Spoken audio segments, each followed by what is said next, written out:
সোনা কি করছো? আর তোমাকে আমি কি বলবো সোনা, তোমাকে আমি হতাশ করতে চাইছি না। তোমাকে আমি রোজ ভিডিও করছি আর তুমিও কোনো উত্তর দিতে পারছো না। আর এসব ওই অশুভ দৈব শক্তির মানে ওই অশুভ দৈব শক্তির প্রভাবেই এইসব হয়। আমরা মনে করি কেউ হয়তো পেছনে লাগছে, পেছনে তো অনেকে লাগছে, কিন্তু ওই অশুভ দৈব শক্তির জন্যে মানুষ পেছনে লাগছে আমাদের। যাই হোক, তারা কিছু করতে পারবে না আশা করি। সুখদেব ঠাকুর তো বলেছিল এসব পেরালে, অশুভ দৈব শক্তির প্রভাব পেরালে আপনি সবাই সরে যাবে, এটা সুখদেব বাবা বলেছিল। যাই হোক সোনা, আর কি বলবো, এখানে তো ঠান্ডা আছে, তোমাদের ওখানে ঠান্ডা নেই আমি জানি। আর বলছিলাম যে তোমার কাজকর্ম কেমন চলছে বেবি? আর কিছু বলার নেই সোনা, কি বলবো। তুমি রোজ ওই রকম অর্ধ ঘুম থেকে উঠছো আর আমি তোমার জন্য কিছুই করতে পারছি না বেবি।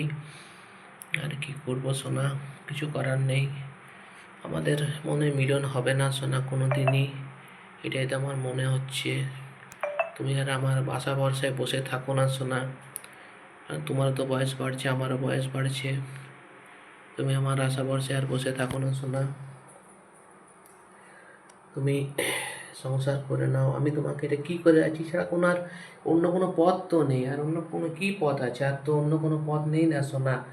তুমি আমার আশায় বসে আছো, কিন্তু আমি তো তোমার জন্য কিছুই করতে পারছি না।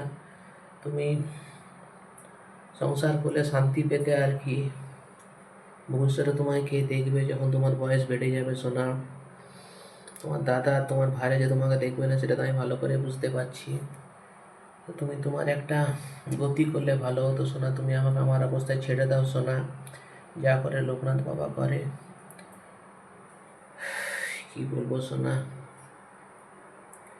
যাই হোক, রাতে মেসেজ করবো আই লাভ ইউ, এই নিয়ে আমার কুচি মনেটা, আমার সোনাটা, আমার চাঁদটা, আমার বেবিটা। রাতে মেসেজ করবো সোনা, ঠিক আছে? I love you.